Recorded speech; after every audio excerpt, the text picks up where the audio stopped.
নমস্কার বন্ধুরা, অন্নপূর্ণা অফিসিয়াল চ্যানেলে আপনাদের সবাইকে স্বাগত। তো আজকে আমি চলে এসেছি পটল আলু ডিমের এক রেসিপি নিয়ে। তো এই রেসিপি মাংসের স্বাদকেও হার মানাবে। চলুন রেসিপিটি দেখে নেওয়া যাক। প্রথমে আলু ডিম সিদ্ধ করে নিয়েছি। দেখুন, পটলটা কেটে নিয়েছি। এবারে কড়াইতে সরিষার তেল দিয়ে দিচ্ছি, লবণ দিয়ে দিচ্ছি, হলুদ গুঁড়ো,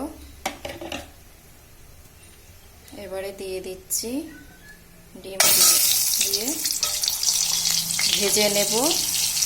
দেখুন দেখুন ডিমটা আমার লাল লাল করে ভাজা হয়ে গেছে। পটলগুলো ভেজে নিচ্ছি।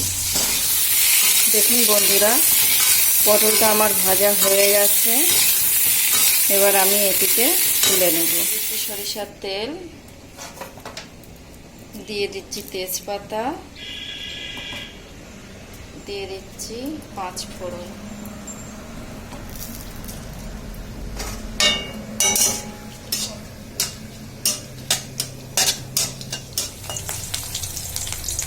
দিয়ে দিচ্ছি, লঙ্কার কুচি দিয়ে দিচ্ছি, আদা বাটা দিয়ে দিচ্ছি, রসুন বাটা দিয়ে দিচ্ছি, টমেটোর কুচি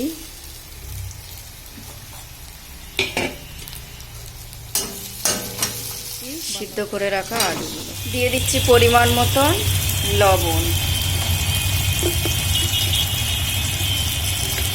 দিয়ে দিচ্ছি, 1/2 টেবিল চামচ লঙ্কার গুঁড়ো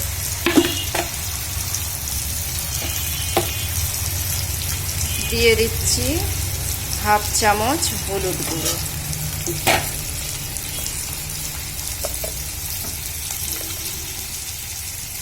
দিয়ে দিচ্ছি, 1/2 চামচ জিরার গুঁড়ো দিয়ে দিচ্ছি, 1/2 চামচ ধনের গুঁড়ো, 1/2 টেবিল চামচ চিকেন মশলা দিয়ে দিচ্ছি, ভেজে রাখা পটলগুলো।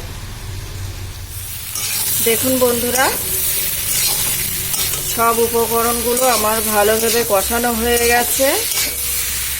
আলু পটল মশলাগুলো খুব সুন্দরভাবে কষানো হয়ে গেছে। দেখুন তেল ছেড়ে যাচ্ছে।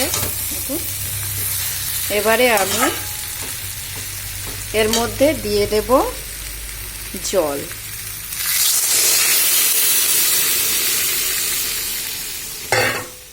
দেখুন বন্ধুরা, 7 মিনিট পরে আমি ঢাকনা খুললাম। তো ঝোলটা আমার ফুটছে। তো এবারে আমি এতে দিয়ে দেব ভেজে রাখা ডিমগুলো। দেখুন বন্ধুরা, আমি 5 মিনিট পরে ফিরে এসেছি। দেখুন রান্নাটা আমার প্রায় হয়েই গেছে। তো এবারে আমি এতে দেব এই যে সানরাইজ শাহি গরম মশলা।